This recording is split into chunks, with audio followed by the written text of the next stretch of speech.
आप में कितने लोग टाइटैनिक मूवी देखे हैं? वो हाथ उठाएं। अधिकतर देखा है। नहीं भी देखा हो तो मेरी बात बहुत सरल है, वहां से शुरू करना चाहता हूं। आपने टाइटैनिक मूवी देखी है तो उसमें एक विचित्रता आप नोट नहीं किए होंगे। जो कैप्टन ऑर्डर देता है शिप को चलाने का, वो चलाने वालों को देख नहीं सकता। जो चला रहे हैं वो कैप्टन को देख नहीं सकता। यही टाइटैनिक के एक्सीडेंट का सबसे बड़ा कारण। वो ऊपर से बोलता है कि सामने हिम पर्वत को देखने के बाद भी वो सोचता है कि भाई ये कोई बात नहीं है, सीधा चलो, क्योंकि वहां कोहरा है बहुत बड़ा जिसमें उसके आंख में वो पर्वत दिख नहीं रहा है। वो कह रहा है सीधे आगे बढ़ो। तो नीचे जो स्टीमिंग में जो ऑपरेट कर रहे हैं जितने भी उसको नाविक लोग, ये तल के नीचे एक बहुत बड़ा ऐसा स्थान होता है जहां अग्नि के प्रज्वलन के बाद स्टीमिंग होती है, जिसको स्टीयरिंग से घुमाते हैं। कैप्टन ऊपर से माइक में बोलता है, इनको कान में सुनता है। ये पानी के नीचे के तल में है जहां ये देख नहीं पाते हैं। कैप्टन देख जो पाता है वो सही हो या गलत, उसके आंख के भरोसे ही वो चलता है। ये लोग कैप्टन के भरोसे चलते हैं। हमारी पूरी जिंदगी टाइटैन की शिप की तरह चलता है। आप जो आंख में देखते हो या सोचते हो उसको मन को ऑर्डर करते हो। मन कुछ नहीं देख पाता, लेकिन आपके ऑर्डर को वो फॉलो करके उसको पूरा करता है। मन का काम है विचित्र चीजों को खींचने का, लेकिन हम उस शक्ति का कैसे दुरुपयोग करते हैं। आप में ज्यादातर, क्योंकि देख रहा हूं कि अबो 50 कई महिलाएं बैठी है, इन सबको मन में होगा कि मुझे कैंसर तो नहीं आ जाएगा, मुझे बीमारी तो नहीं आ जाएगा, मुझे तकलीफ तो नहीं आ जाएगा। अपनी भविष्य में कोई बीमारी आने की चिंता। बोलो सही है कि नहीं? मुझे कोई नुकसान तो नहीं हो जाएगा, ये चिंता आदमी को। ज्यादातर औरतें नुकसान की चिंता नहीं करती, क्योंकि नुकसान का पल्ला वो पति पर डाल देती है। उसको उसकी चिंता नहीं, क्योंकि वो बिजनेस वुमन हो तो चिंता, हाउस वाइफ हो तो उसकी चिंता है कि मेरा क्या होगा। अधिकतर औरतें जब मेरे पास आती है तो सवाल करती है, गुरुदेव आशीर्वाद दो, मुझे कोई रोग ना लग जाए। मैं एक सवाल पूछता हूं कि तुझे रोग लगेगा कोई आकाशवाणी हुई? कोई आकाशवाणी हुई? किसी डॉक्टर ने सिम्टम चेक करके बोला कि तू फर्स्ट स्टेज में है? किसी ने बोला? तो अपने आप मन में मनगढ़ंत विचारों से स्वयं को वो आदेश क्यों देती है कि ये टाइटैनिक शिप जाके किसी को टकराए? इस पूरे संसार में अगर कोई विलक्षण वस्तु है तो वो मात्र आपके विचार हैं। आप क्या विचार करते हो यही बनोगे। ये तो आपने बहुत सुना होगा, क्योंकि आप सब प्रबुद्ध लोग ही हो और समझदार हो, अधिकतर आप इन बातों को सुने होंगे। लेकिन हम अच्छे से देखें, आपके पेट में डाले हुए वस्तु को मैश करने कोई ग्राइंडर तो पेट में नहीं है। अगर आप अच्छे से समझ लो, you don't have a grinder in your stomach, then how you digest your food? आप ये बताइए, आपका भोजन कैसे जीर्ण होता है? हा? आपका श्वास चलता कैसे है? कई लोगों को कॉन्स्टिपेशन होता है। आप में कई लोग मन में ऐसे विचार लेके भी बैठे होंगे, इसमें महिलाएं पुरुष, कि विंटर में मुझे सर्दी लगती ही है और हर साल लगने वाली है, तो इस साल कब लगेगी? You are expecting the cold and cough. ऐसे कई लोग होंगे इसमें। आपको मालूम नहीं है कि वो आने वाला ही नहीं है। अगर आपके जीवन में वो सर्दी और खांसी आ रही है तो मात्र आपके अपेक्षा के कारण आ रही है। आप उसका इंतजार कर रहे हो कि मुझे कब सर्दी लगेगी, मुझे कब खांसी होगी। आप परमानेंट हर विंटर में इसको फेस करते हो। जिस दिन मन को आप अच्छे से बोल दोगे कि मुझे कोई रोग नहीं हो सकता, उसके बाद उसका विश्वास हथौड़ की मार की तरह अगर हो जाए तो आपके जिंदगी में कोई संसार की बीमारी कभी नहीं लग सकती। ये सबकॉन्शियस माइंड एक्टिवेशन की साइकोलॉजी है। अब इस साइकोलॉजी को रख के बहुत सारा काम इस संसार में विभिन्न प्रकार के शोध हुए हैं। आपको 2-3 बताऊंगा ताकि इस पर विश्वास आए। एग्जाम्पल बताऊंगा, क्योंकि आपने सबकॉन्शियस माइंड शब्द बहुत सुन लिया है, लेकिन जितना आप इस संस्था में रह के भजन किए, आनंद लिए, भला आपका कि एक अच्छा संस्था, एक संस्था बना के कम से कम गाना बजाना करके मन को लाइट तो कर रहे हो। क्योंकि आज की तारीख में मन हल्का होना ये सबसे जरूरी वाला बात है। किसी का मन हल्का नहीं है, सबके अंदर कोई स्ट्रेस, कोई डिप्रेशन, कोई टेंशन, कोई प्रेशर सबके अंदर है। और जहां तक मैंने समझा है, संगीत मन को हल्का करने का सबसे अच्छा माध्यम है। लेकिन संगीत ही हल्का हो तो आपको पूरा हल्का ही कर देगा, वो मन को हल्का नहीं करेगा, आप ही हल्के हो जाएंगे। इसलिए आपका संगीत सिलेक्शन क्या है ये मुझे मालूम नहीं, इसलिए मैं नहीं बोल सकता। लेकिन संगीत अच्छा है तो मन हल्का है, संगीत हल्का है तो जीवन ही हल्का है। यह बात मैं अलग से कह सकता हूं। अब मैं आपको एक बात खास करके समझाना चाहता हूं कि एक व्यक्ति को एक मेस्मराइज करने वाला, आपने मेस्मरिज्म नाम सुना होगा या हिप्नोटिज्म, कोई हिप्नोटिस करने वाला कोई व्यक्ति किसी को सुलाता है। अपने नियमित सबको जो हिप्नोटाइज करते हैं उस जगह पर एक बेड होता है।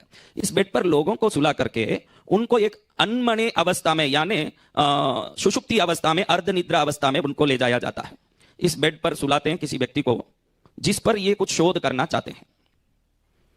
अब इसको सुला के जो डॉक्टर है, साइकियाट्रिस्ट, ये उसको कहता है, देखो भाई, तुमने बहुत गलतियां की है ना। पहले उसको अर्धनिद्रा अवस्था में ले जाते हैं, अब वो सवाल करें डॉक्टर तो इस जवाब को वो बड़े स्पष्ट और सीधी भाषा में देता है। आज भी भारत में सरकार के द्वारा भी मान्य है कि अपराधी अपनी बातों को कबूलते नहीं है, तो उनके अर्धनिद्रा के अवस्था में इस प्रकार के हिप्नोटिस्ट के द्वारा उनसे सच उगलवाया जाता है।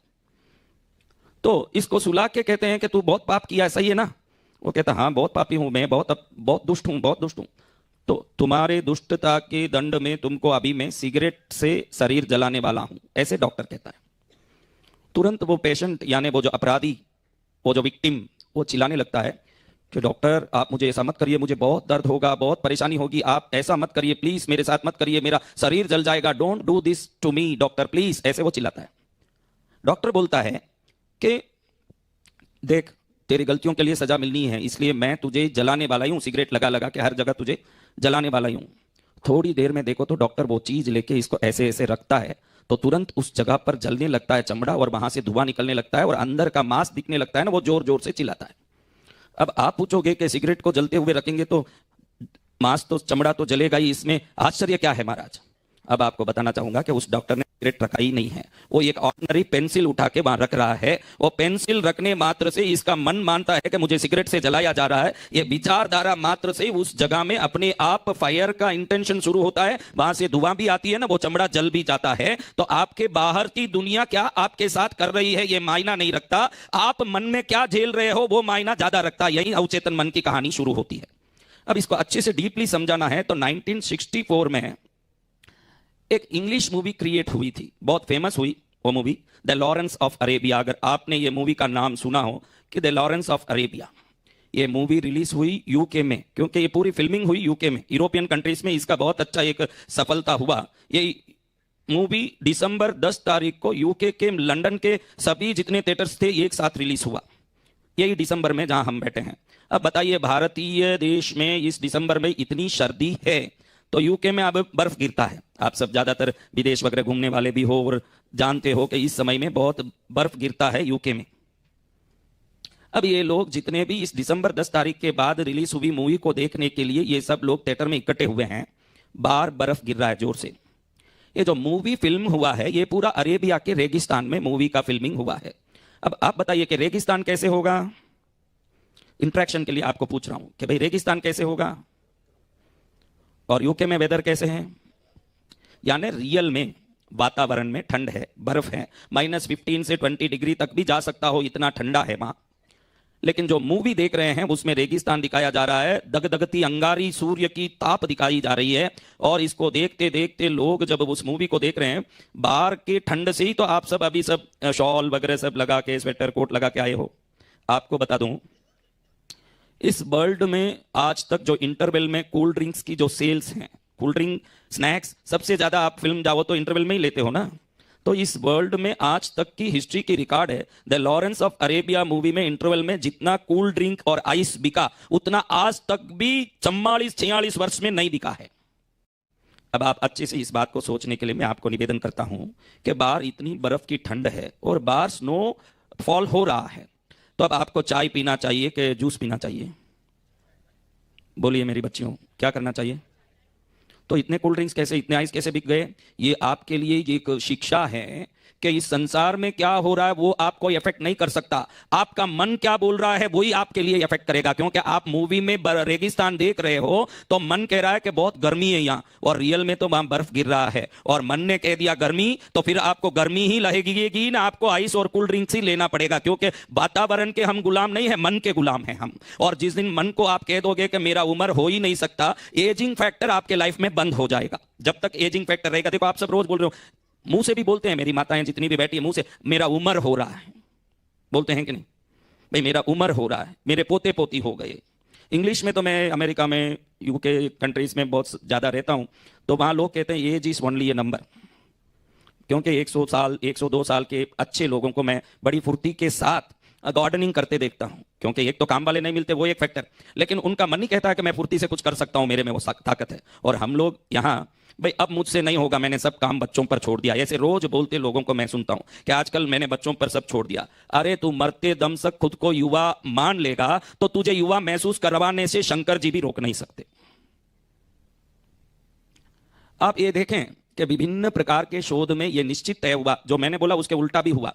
एक आदमी को डॉक्टर बोले मैं तुझे पेंसिल से टच करने वाला हूं, वो बोलता है टच करो पेंसिल से, क्या तकलीफ। रियल में जलते सिगरेट उसको टच करते हैं, लेकिन वो मन में सोचता है कि पेंसिल है, तो उसके शरीर में कोई प्रकार का किसी प्रकार का कोई फायर इंजुरी नहीं होती। ये कैसे होता है? ये हम ऐसे मैं सफल हो जाऊंगा, मैं श्रेष्ठ बन जाऊंगा, मुझे शांति मिल जाएगी, ये बोलने मात्र से ये होगा? स्ट्रांगली बोलें तो भी नहीं होगा, क्योंकि आप लोग स्ट्रांगली गलत बात भी बोलते हो, बहुत सारा अभी तक हुआ नहीं है। आप अच्छी बात ही नहीं करते हो, कई गलत बात भी करते हो। मेरे पास कई लोग बोलते हैं कि मैं घड़ी घड़ी देखती थी गुरुदेव के मेरे पति का एक्सीडेंट होगा, 6 महीने में सच में एक्सीडेंट हो गया। मैं कहता हूं कि उसको एक्सीडेंट होना ही नहीं था, आपके सोचने के कारण ही हुआ है, ये अलग बात। लेकिन मैं आपको कहता हूं, 2 बच्चे लड़ रहे हैं, छोटे बच्चे, दोनों आपस में झगड़ा कर रहे हैं। आप बताओ आपके एक्सपीरियंस से, क्या ये बच्चे सदा के लिए दुश्मन रहेंगे? कितनी देर तक? अच्छा, आपकी संस्था में आप 2 मेंबर की लड़ाई हो गई, कितने मिनट में आप बात कर लोगे, ये बताओ? हाँ बताइए साहब। क्योंकि मैं ये बात आपके जीवन में कुछ प्राप्त हो ये चिंता से कर रहा हूं, तो मैं आपसे निवेदन भी करूंगा कि थोड़ा आप मुझसे इन्वॉल्व हों, क्योंकि मैंने मेरे पूरे जीवन के 21 वर्ष हिमालय में इन सब तरंगों को समझने कि मनुष्य शरीर किस प्रकार काम करता है, और ये शरीर कैसे समृद्धि को, अध्यात्म को, सुख को, ज्ञान को, दरिद्रता को, दुख को, रोग को प्राप्त करता है, इस सबको समझने 21 वर्ष मैंने हिमालय के पहाड़ों में बिताए हैं। तो मैं आपको बताना चाहूंगा कि आपकी जिंदगी की सुख दुख में आपने, बहन ने खुला से कह दिया मैं तो बात करने वाली नहीं हूं, कम से कम स्पष्ट हैं, इसलिए तो ताली बजाना चाहिए सबको भाई, स्पष्ट लोगों के लिए जो हैं, कम से कम हम ट्रांसपेरेंट तो हैं। देखो, आपको आज एक रहस्य बताने वाला हूं। हम हमारे घाव को, हम हमारे साथ हुए अत्याचार को, हम हमारे साथ हुए द्रोह को, हम हमारे साथ हुए अन्याय को भूल क्यों नहीं पाते?